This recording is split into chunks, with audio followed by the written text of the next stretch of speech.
Om te beginnen moest ik iets vinden om kinderen klaar te krijgen. En wat was dat dan?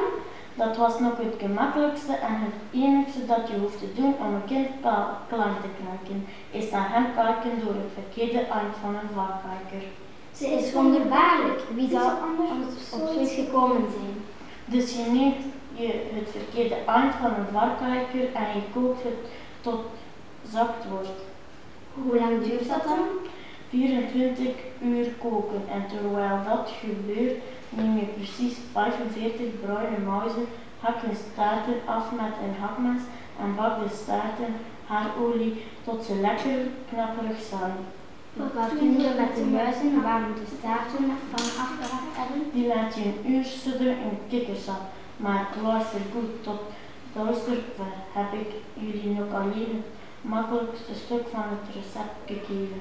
En het echt moeilijke probleem is wat je erin doet om te werken van de drank te stellen. Is iets dat door kinderen op de ene dag gegeten kan worden en pas gaat werken wanneer de volgende dag om 9 uur op school komen. En wat hebt u daarop gevonden, O'Brien? Het geheim is een wekker. Een wekker? Wat een geniale vondst. Je kunt vandaag een wekker zetten die morgen precies om 9 uur afloopt. Maar dan hebben we 5 miljoen wekkers nodig voor ieder ene kind. Stomme idioten, als je een biefstuk wilt, bak je toch ook niet de hele koe met wekkers en is het net zo. 1 wekker is genoeg voor 2000 kinderen. Dat moet je doen. Je zet de wekker zo dat hard morgenochtend om 9 uur afloopt. Dan roostert je hem in de oven tot hij keer, kaar en mals is. Hebben jullie dat genoteerd? Dat hebben we, uw excellentie.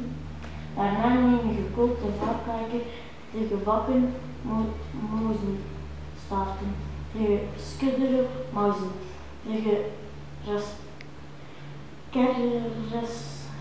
geresteerde wekker en je doet ze in de mixer. Dan mix je ze op topsnelheid, daardoor krijg je een dikke brei. Tijdens het mixen moet je er dooier van een knorvogel bij doen. Het ei van een knorvogel, dat doen we. Ik word wel een beetje oud om nog in bomen te klimmen. De nesten van de verrekte knorvogels zitten altijd zo onzettig hoog. Dan doe je het ei erdoor, dan doe je erachter elkaar de volgende dingen door. De klauw van een krabbennek, de snavel van een lubbersnaak, de snot van een krobbelkwark en de tong van een katspringer. Ik neem aan dat geen van die dingen jullie veel problemen op zal leveren. Nee hoor. We zullen de lubbersnaak harpoenen en een val zetten voor de knabber. Een krompelkwark schieten en de katspringer in zijn hol uitgraven. Mooi zo, en wanneer jullie alles goed gemixt hebben, zullen jullie een wonder mooie krullige vloeistof hebben.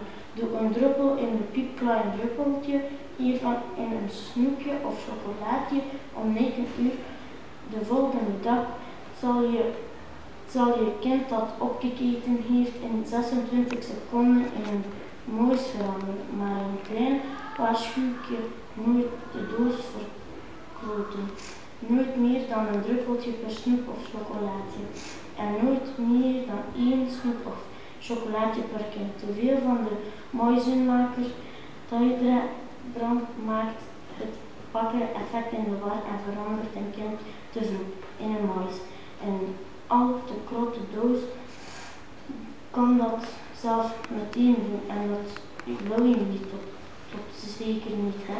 Jullie willen de kinderen toch niet daarin jullie snoepwinkels al in muizen laten veranderen. Dat zou de hele zaak veranderen, dus voorzichtig zal het niet te veel geven.